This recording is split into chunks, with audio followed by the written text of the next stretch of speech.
We just heard double thirds, double major thirds in also Rigoletto paraphrase. By the way, there is a wonderful facsimile edition of the Händel edition in Munich, where you really can follow everything what Liszt has written in the Rigoletto. And it is so clearly written that you really could study the piece from this score. In the piano literature, we have a lot of problems with chromatic double chords, chromatic double thirds, fourth, sixth even, and in Busoni, seconds. And here we have major thirds. Or we have in Chopin B flat minor sonata, second movement, we have this.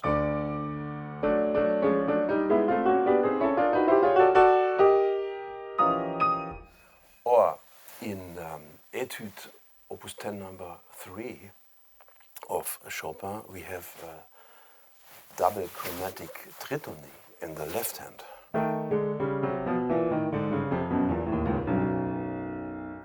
And in Chopin Opus 25 number 8, we have chromatic double 6.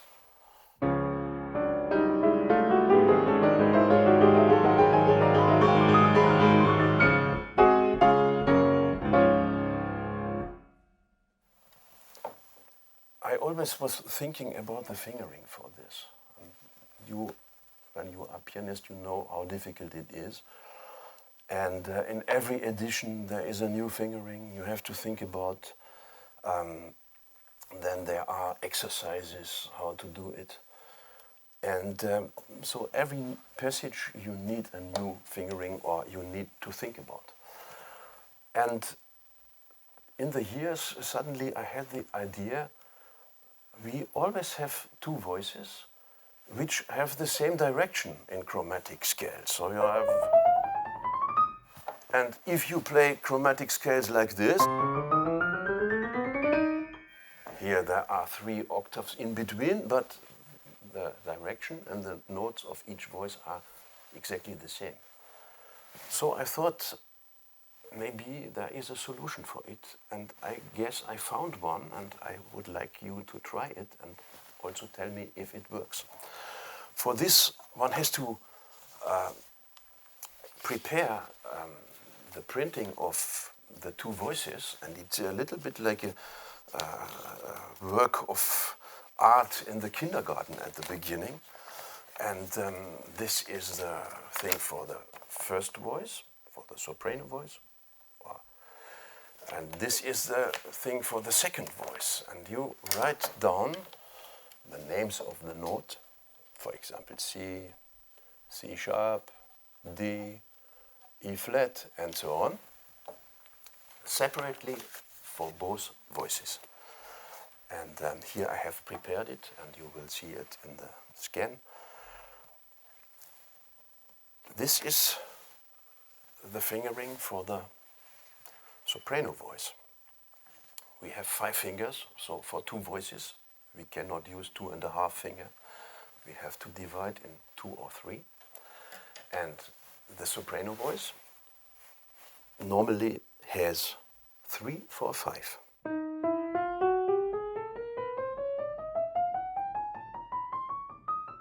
Like also Chopin uses in his Etude A minor, Opus 10 number 2. And the other voice is done by the thumb and the second finger. And it is this. You see, when we have 2 white keys, we use the thumb twice. In the other voice, if we have 2 white keys, we use 3, 4, 5. The other notes are 3, 4, 3, 4, 3, 4, 5. 2 white keys, 3, 4, 3, 4. And this fingering you can use all the time. And now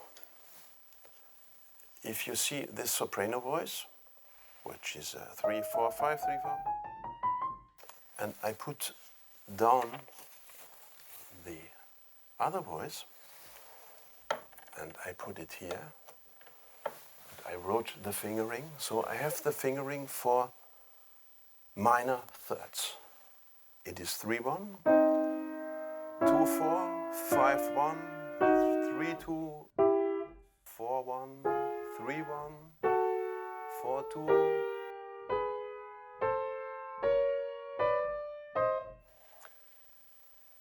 Now,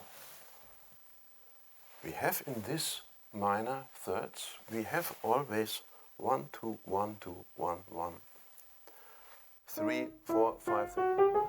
Now, if we want to have major thirds, we just changed this list 1 centimeter to the right.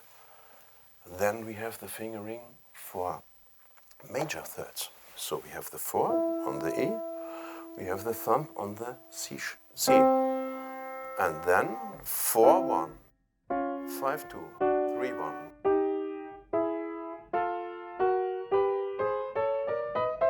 If you want to have fourth, like for Chopin, we put this list again 1 centimeter to the right.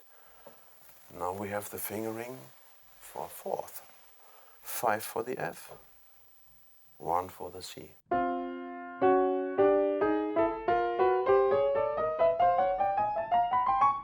And you can go on with this. Tritone, 1, 3, 3 for the F sharp, C with the thumb. You can even go to fifths, 4 for the G, thumb for the C, and you have this.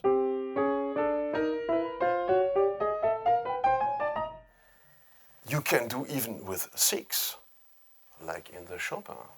You have 1, 3 in the Chopin, 2, 4, 1, 3, 2, 4, 1, 5. After the list now it would be 2, 3, which is possible, but a little bit hard. So for chromatic 6 I would do there one exception. You have this 3, 4, then 3, 4, 5 for the white keys, and then 4, 5, 4, 5, 3, 4, 5. But in fact this is an exception for chromatic 6, but in all other intervals you can use this list. You can use it even in Busoni's Sonatina Seconda. So this is like the list was at the beginning. Thumb for the C, third for E flat. Now if you turn the list to the left 1 centimeter, you have seconds like in Busoni. You have 2 on the C sharp, you have 3 on the E flat. Then you just follow the fingering, which is indicated now.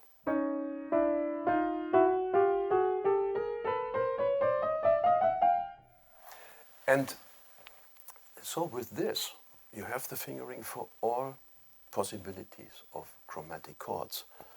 And if you see this list, it will work at once. You will do it in 10 minutes.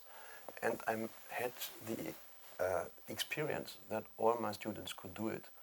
And so also to warm up in the morning, you just play different intervals of chromatic chords, and then it should work. And you will never have a problem again when there are such things in a composition. Also there, please tell me your experience. If it works, send me an email. You'll find my email on the website of the Mozarteum. Thank you.